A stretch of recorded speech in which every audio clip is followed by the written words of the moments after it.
What's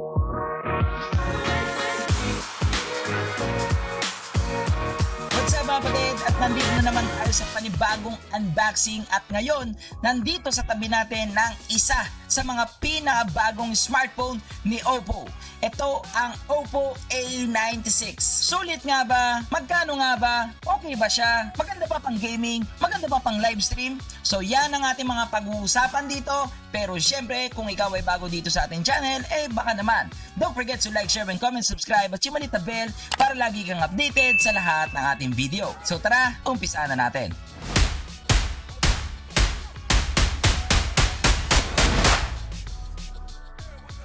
Naman natin na ang Oppo ay talagang humahabol din at talagang naglalabas din sila ng mga malulupit na smartphone. Sabi nga nila, kung meron kang mga ganitong smartphone, lahat ng tao ay mag-o-Oppo sa'yo. So yun mga kapatid. So kidding aside mga kapatid, puntahan na natin itong unboxing. So guys, the packaging of the Oppo A96 guys is napakaganda. So sa loob ng box na to, merong pang box. So pagbukas mo, nandito na kaagad itong phone at meron ditong box. Nandito yung kasama niyang protective case, kanyang SIM ejector pin at yung kanya mga paperworks. Nandito rin yung napakalaki niyang power brick with the 33 watts Super VOOC. Wow, Super VOOC na. Normally mga nakikita ko lang na charger guys is VOOC lang. Ito may Super na. Pero mas okay ng Super VOOC kesa Super sayang, di ba? So nandito rin yung kanyang cables at aside doon, wala na laman yung box. So alam nyo na ang ginagawa dito. So ito na ang Oppo A96 guys. So bubuksan natin siya pero dahan-dahan lang. Okay? Wow. Wow, look at that. Look at that guys. Wow. Sheesh. So turn on natin. So Oppo. Pwedeng gulay, pwedeng magalang.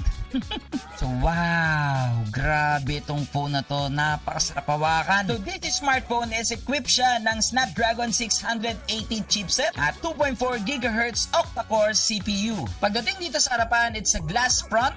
At dito sa kanyang side and the back, it's a plastic frame. So kung napapansin niyo, kahit plastic frame lang siya, ang ganda dito ng kanyang itsura. Dahil meron itong Oppo Glow design na once na nag-reflect ang light, mga kapatid, nag-iiba-iba siya ng kulay. So dalawa lang yung kulay na meron dito, pero pagdating dun sa sunset blue, once na talaga natamaan siya ng kulay, nag-iiba-iba siya. Pero guys, I like this. So look at that. Kita nyo guys, dahil sa Oppo Glow design, nag-iiba-iba yung kanyang texture dito, kahit na ito ay plastic frame lang. Siyempre, hindi mawawala dito yung kanilang branding, the Oppo, dito sa kanilang bottom right side. And also, ito ay scratch-proof resistance na. Pero siyempre mga kapatid, kung sasadyain mo to gasgasan, magagasgasan pa rin to. This is a plastic lang. And also, kahit ito ay plastic frame lang, meron na siyang scratch resistant mga kapatid. At pagdating naman sa mga sides, dito sa left side, nandito yung kanyang volume rocker at yung kanyang SIM tray. At dun naman sa other side, nandito yung kanyang power button and yung fingerprint scanner niya. Plus point para sa smartphone na to kasi fan ako ng mga smartphone na nasa gilid yung fingerprint scanner kasi mas accessible,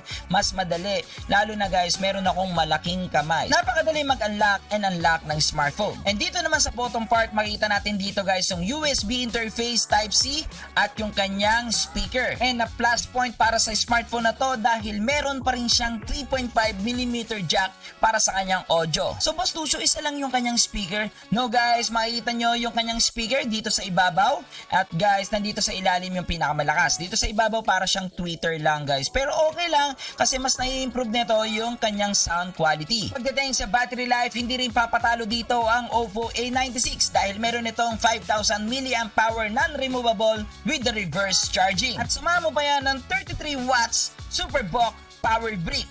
So pwede mo ma-achieve dito ang 100% in 1 hour and 15 minutes. Pwede rin dito ang 50% within 30 minutes lang.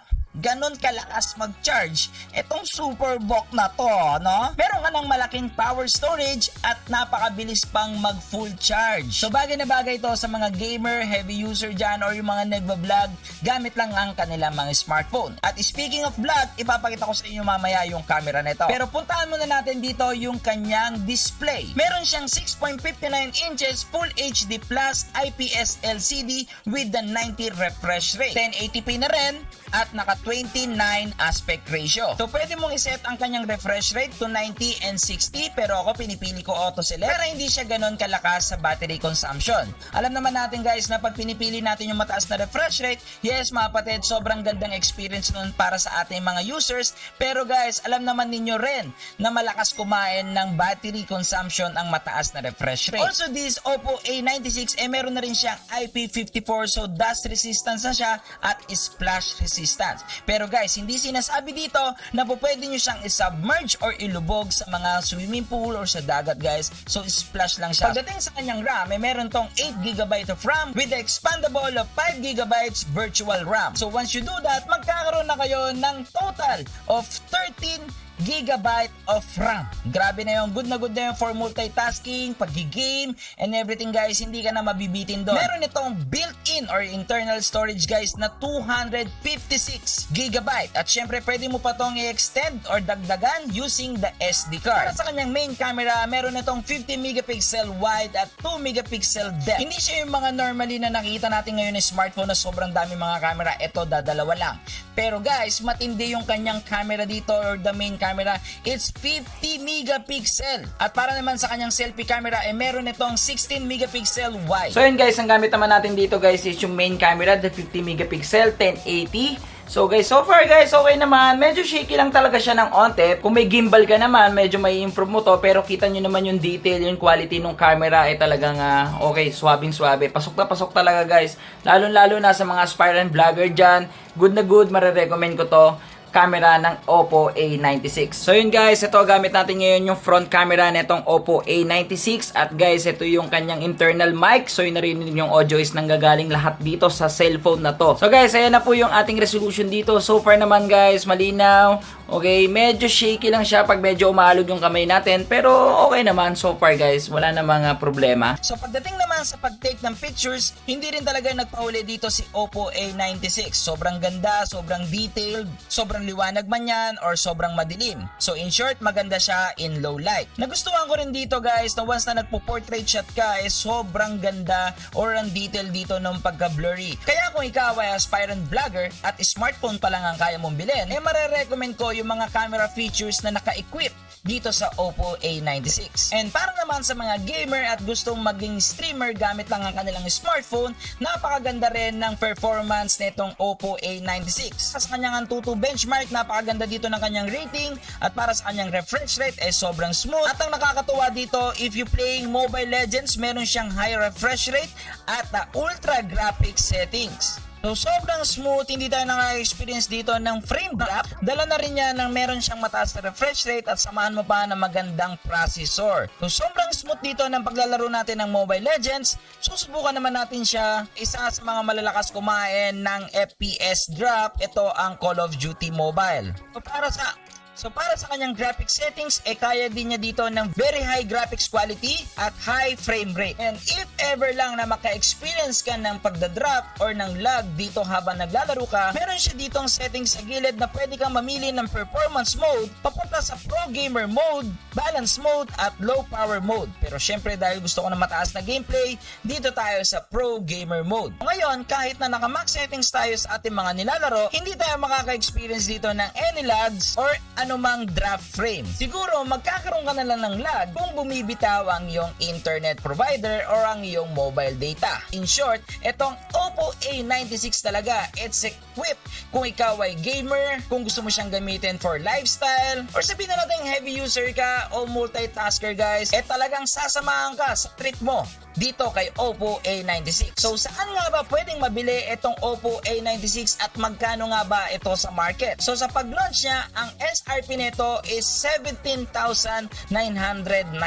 pesos. So piso na lang, 18,000 pesos na. So saan mo pwedeng mabili? Pwede mo itong mabili sa mga MixMe Store, Blue Light Gadget Store at sa Strom Mobile Gadget Store. Lalong-lalo lang may grand opening sa April 29 ang MixMe Store sa Ayala Mall Circuit guys, na po pwedeng makakuha ng mga special discount promo ang mga taong pupunta sa araw na yon. Kaya guys, kung malapit ka sa Ayala Mall Circuit, pwede mo nang puntahan yon or magpa-schedule or ilagay mo na sa kalendaryo mo. April 29, pupunta ako ng Mix Me Store sa Ayala Mall Circuit. Pwede mong makuha yung mga gusto mong phone doon ng discounted lang. Tingin mo ba sulit itong Oppo A96 sa kanyang presyo at sa mga features na diniscuss natin dito sa video na to? Pwede mong i-comment dyan sa baba ang iyong mga saloobin or kung ano man ang gusto mong sabihin regarding dito sa phone na to. Pero kung tatanungin niyo si Boss Lucio, ito ang aking own opinion dito sa mobile phone na to, the Oppo A96 guys. Para sa akin, worth it siya. Unang-una na lang sa chipset niya na Snapdragon 680. Tamahan pa natin na meron din siyang Adreno 610 GPU. Talaga guys, pa nag-combine yan, maganda talaga yung kalalabasan ng mga nilalaro mong games. Kung ang games na nilalaro mo naman ay merong mataas na refresh rate, yes guys, this phone is equipped din siya na mataas na refresh rate at may mga rumors din guys na kaya niyang mag-read or magbato ng 120 refresh rate kung ikaw ay naglalaro ng game na may 120 refresh rate. Pagdating naman sa kanyang camera, nakita naman natin guys na totally equipped din talaga ito. Good na good at super recommended din talaga. Sa kanyang battery life, yes, maraming 5,000 mAh battery at guys, parang common na talaga yung 5,000 mAh battery pagdating sa smartphone. Kung makikita ninyo, sobrang onti dito ng kanyang apps. So means wala siyang masyadong bloatware na kumakain ng mga battery at bibihira yan sa mga nakikita kong Android phone. Dito na ang lahat. So pwede siya. So super recommended siya ni Boss Lucio. So yun lang mga kapatid, maraming salamat sa Mix Me Store sa pagpapadala ng smartphone na to para magkaroon ng opportunity si Boss Lucio ma-review at makita at makalkal kung ano nga ba meron sa smartphone na yan. Kaya kung ikaw ay bago dito sa ating channel at gusto nyo pa makita ng mga streaming tips, PC build, unboxing, and tech review, don't forget to like, share, and comment, subscribe at yung malita bell para lagi kayong updated sa lahat ng ating video. So again, I'm Luis D. Orteves, aka Boss Lucio, ang inyong stream coach para sa inyong mga stream and tech problem. Happy streaming!